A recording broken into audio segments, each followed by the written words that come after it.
Something a little different today. I wanted to do a bike check. Today seems like a pretty good day to do it since I just recently washed my bike, so it looks kind of nice. Nothing's broken on it, and I was able to just get a haircut yesterday, so I look pretty good too. So let's get into it. So I ride a Raleigh Tokul 2. This definitely falls into the budget hardtail category. When I bought this last year, I was just getting into mountain biking, so I didn't know a whole ton. I did a little bit of research and was kind of smart enough to get at least like a really solid frame that has been holding up really nicely. It's a Shimano 1x9, so I was at least, again, smart enough there to get a 1x system. Since I've gotten this, I have added a dropper post. I got the PNW Cascade. Works pretty well. I think it's definitely kind of on the lower end. It was pretty easy to install, and so far has worked pretty well. I think it's a little like slow on the raising and lowering, but I'm not that great a rider, so it doesn't really matter. I replaced the grips. Originally I had a pair of ergons, but I crashed and kind of destroyed the end, so I got these that kind of have a metal end. They're Saplies. I don't know, I got them really cheap off of Amazon. But so far these are holding up pretty well. I like that they have like a lock end on there. I have replaced the pedals a couple of times at this point. First I had a pair of Crank Brothers stamps, which I like the way they feel, but after hitting so many rocks with them, the pins wore down, and there's not really an easy way to replace the pins, especially if you've ground it like all the way down to the pedal. Whereas these, you can actually access the pins from the backside, so you can screw them and unscrew them relatively easily. These are the Rock Brothers, which I think is just, you know, the generic version of Crank Brothers.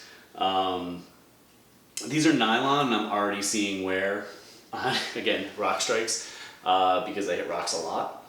We'll see how well those actually hold up in the long run. So far I'm only on about 3 or 4 rides. I will say my feet feel very glued to the pedals, so feel-wise they're awesome. I don't actually know how well they're gonna hold up though. The tires are also something I've replaced. These are Maxxis aggressors. I have those on the front and the rear. These are definitely like a pretty substantial tire, at least as far as you know how thick the knobs are. They're not super fast rolling, but they hold up really nicely. Especially in New Jersey with so many rocks and roots. A pretty aggressive tire is actually like a really nice thing to have. I think I'm actually going to be upgrading or changing out my front tire to something even a little more substantial. I feel like I kind of wash out on the front tire a lot, so I think I want something that's got like a little bit more grip to it. Improving my technique could also be relatively helpful.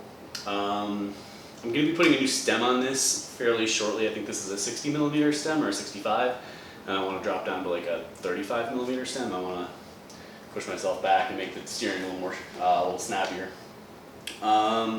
It comes with a Suntor Fork, which is what I have on here right now. This is something I definitely would like to upgrade. And in looking into upgrading this, that's also where I think the biggest downfall of this particular bike comes in, because what it does, this is something I didn't even know to look for when I was buying it, but I do now. This is a straight steer tube, but it also has a through axle on the wheel. There are basically no forks that have a straight steer tube and a through axle. You really need a tapered steer tube with a through axle, or it's a straight steer tube with a quick release axle, because they can't do anything standard in mountain biking. Anyway, you can get an adapter. FSA makes one and Cane Creek makes one that you can actually put a tapered steer tube fork into a straight steer tube bike. So that's something I'm going to be looking into doing in the next few months, I hope. I think that will make a really great upgrade to go from this very, very budget fork to something at least like a little nicer. And currently it's 120mm travel. I might upgrade to 130. We'll see. What else? Oh, the derailleur, currently I have on there a Shimano Acera. I have torn my derailleur off a couple of times. Both times I've destroyed the derailleur in the process. the last time I replaced it myself. So far so good. It took me a while to do it, but now that I've done it and messed it up enough times, I think I can do it blindfolded at this point. So yeah, that's pretty much about it, all that I can think of at this point.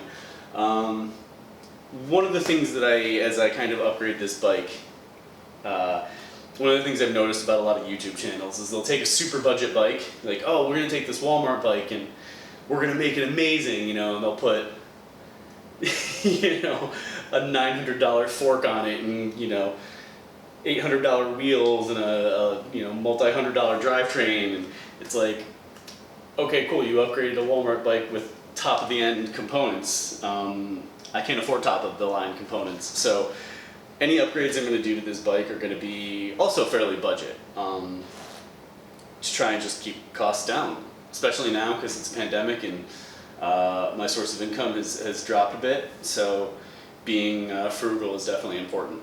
But yeah, so that's a bike I ride. So far, super happy with it. I'm glad I went with the hardtail. It's like kind of my first one. I've beat the hell out of this and it's withstood it pretty well, I think. So I've been happy so far, and then the next bike will be probably a full suspension. Not exactly sure when that's going to be, but this is what I got for now, and I love riding it and it holds up. So there's my bike check.